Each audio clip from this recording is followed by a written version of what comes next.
A Alemanha está diante da decisão mais difícil, talvez, da sua história, que é de definir se ela vai fazer parte do Ocidente a partir de agora ou se ela vai fazer parte do Oriente.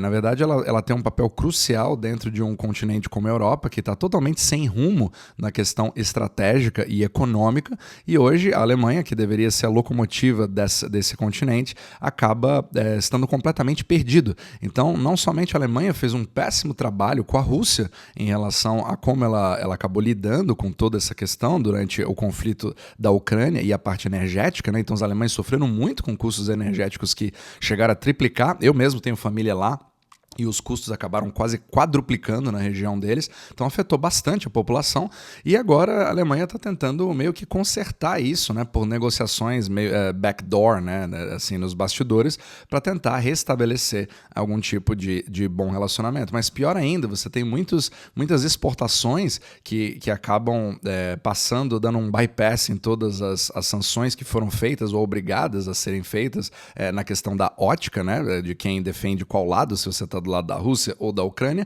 mas ao mesmo tempo o comércio precisa fluir, e aí você acaba usando de intermediários.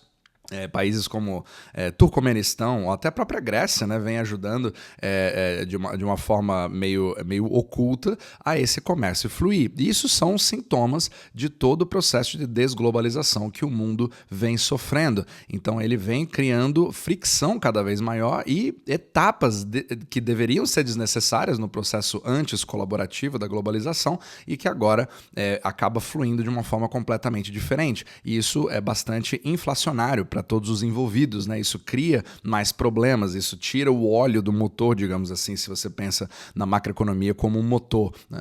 Então, a Alemanha que perdeu, que acabou ganhando a posição de terceiro lugar do mundo, a terceira maior economia do mundo, mas que meio por acidente, né, pelo próprio problema do Japão ter perdido essa posição. Então os dois meio que estão competindo para baixo e não para cima, acaba mostrando todo o problema criado ao redor do mundo de uma economia mundial que vem se esfriando. E a Alemanha acaba ficando numa posição que ela não sabe bem o que fazer. A política externa está completamente bagunçada e economicamente ela vai ter que tomar uma série de decisões. Então, quando você pensa na Alemanha, a sua política externa ela não é muito unificada, você não tem assim, um líder, né? Faz muito tempo que isso não acontece.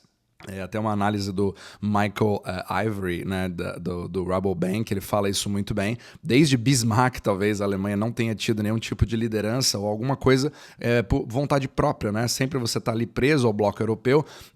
Muitos podem argumentar que a União Europeia tenha atrapalhado mais ainda a Alemanha do que ajudado, né? Tirando o que tem de bom do crescimento alemão e também tirando e acrescentando coisas ruins como a perda da independência nas suas decisões geopolíticas. Mas isso aí é um assunto para um outro capítulo. Mas hoje a política externa da Alemanha está baseada principalmente nas corporações. Então são as grandes empresas, as montadoras principalmente, né, e outras empresas de máquinas, que elas acabam fazendo o que é melhor para elas e não o que é melhor para a Alemanha. Então o país está meio sem rumo, sem saber quais alianças ele pode ter, porque a Europa acaba que está no meio de uma bagunça. Então não somente a Europa nunca foi unificada em absolutamente nenhum tipo de decisão, né? Sempre você teve guerras ou conflitos, etc.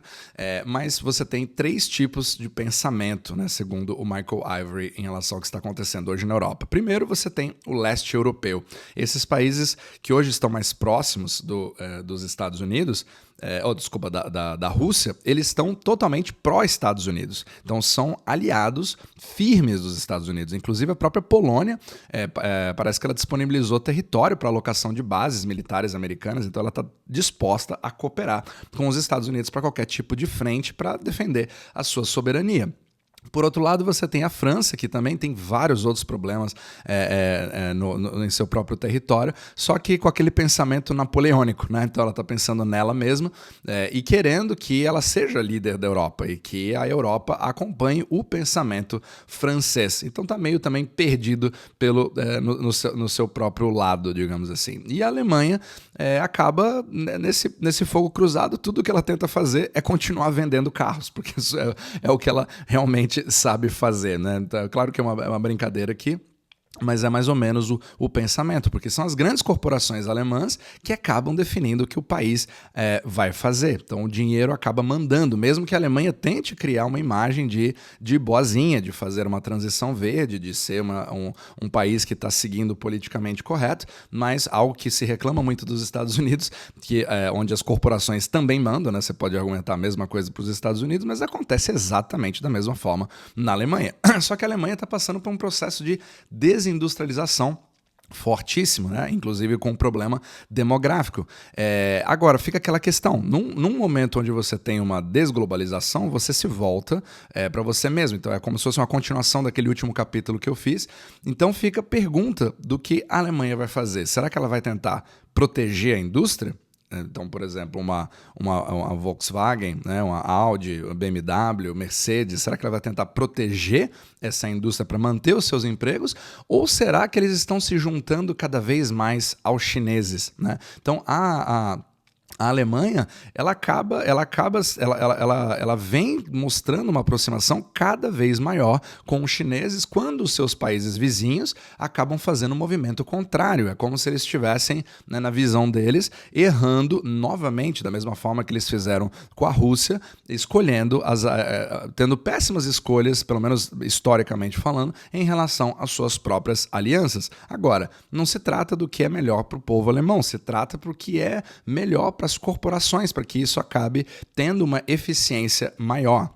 Então fica aquela questão, você já percebe que a indústria alemã está diante de uma faca de dois gumes, né? Porque será que agora eu vou me unir à China ou eu vou tentar me proteger da China? Porque, afinal de contas, a partir do momento que você tem cada vez mais carros chineses, né? Que a tecnologia dos carros está cada vez melhor, principalmente na parte elétrica, que é justamente a política que a China vem fazendo, como eu já falei em capítulos anteriores, baseada nessa transição verde, que, por sinal, por enquanto está sendo desastrosa para a economia alemã, e eles não estão conseguindo fazer isso da forma que eles gostariam.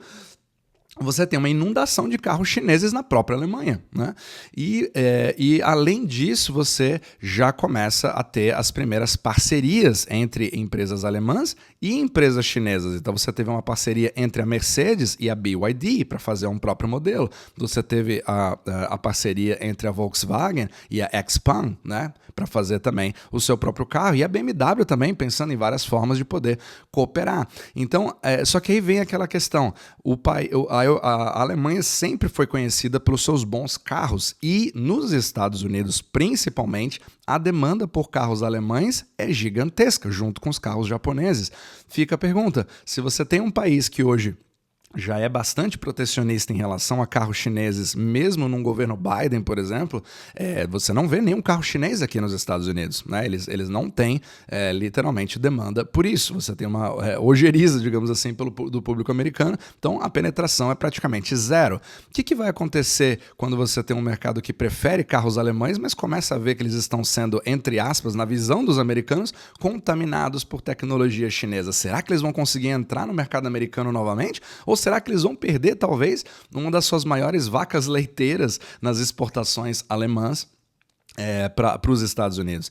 Essa é uma grande pergunta que a indústria alemã vai ter que começar a responder a partir de agora. Então seria interessante você ter um olho nisso para ver se a Europa vai fazer, vai acabar tendo uma ruptura cada vez maior se a Alemanha continuar nessa tendência de aproximação chinesa, né? Principalmente se o Trump entrar no poder. Então aí você pode ter tarifas muito mais significativas que podem afetar diretamente a Alemanha e criar um problema maior ainda. Então, vamos ver como que isso vai se desenvolvendo. Então, o processo de desglobalização, ele pode acabar, ele vem criando um futuro bem diferente do que a gente está acostumado no processo de cooperação na globalização. Então, será que a Europa, o que vai acontecer com a Europa a partir de agora? Principalmente com a Alemanha sendo a maior economia da Europa. Você vai ter um bloco que vai para os Estados Unidos, você vai ter um bloco que realmente vai se aliar ao Oriente, principalmente à China, ou talvez você tenha um bloco que ele vai querer fazer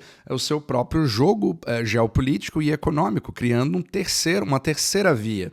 Mas, por enquanto, isso está totalmente em aberto. Então está tudo meio que misturado e aí você não tem muito bem um rumo definido. Isso causa uma incerteza enorme no continente. Não somente econômico, mas até um conflito armado. Imagina você ter uma clara definição da Alemanha, que ela vai começar a se juntar à China, e você tem uma Polônia que é aliada aos Estados Unidos até dizer chega. E as duas compartilham da mesma fronteira.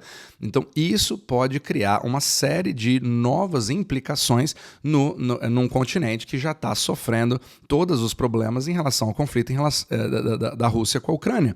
Então, e outra pergunta que a gente pode se fazer, qual seria o futuro da União Europeia a partir desse momento? Será que o bloco vai continuar sendo unido? E outra, eles têm uma moeda em comum, o euro. O que acontece com o euro a partir de então? Será que nós teremos mais exemplos de Brexit ou outros países que vão tentar sair porque eles estão vendo que isso começa a virar uma fria? Eu não tenho a menor ideia, mas é importante nós termos um olho cada vez mais focado no que está acontecendo na Europa, principalmente na parte geopolítica e como isso vai afetar os seus investimentos ou a sua exposição em relação a tudo que está acontecendo. E o DXY, que é justamente o índice do dólar, que mostra a força ao redor do mundo, tem como, no cesto de moedas comparáveis, né, é o próprio euro. É o maior peso de todos em relação ao dólar. Será que isso pode criar uma desvalorização forte na próxima década? Ou será que isso pode se estabelecer, pode continuar mantendo a força que está? Tudo isso vai depender como cada um dos países vai agir. Então a Europa está longe de se tornar um bloco unido, né? A União Europeia nunca esteve tão fragmentada como ela vem sendo desde a sua criação. E acaba sendo uma situação, muitos analistas geopolíticos falaram que nunca sonharam que há 10 anos atrás você pudesse pensar na possibilidade de conflitos armados dentro da Europa, até ocidental ou central, baseado numa descooperação cada vez maior, né? Uma ruptura cada vez maior seria impensável 10 anos atrás e hoje, infelizmente, não se trata de uma alternativa com probabilidade zero. Então, vamos ficar atento no que acontece na Europa e vamos ver os próximos capítulos.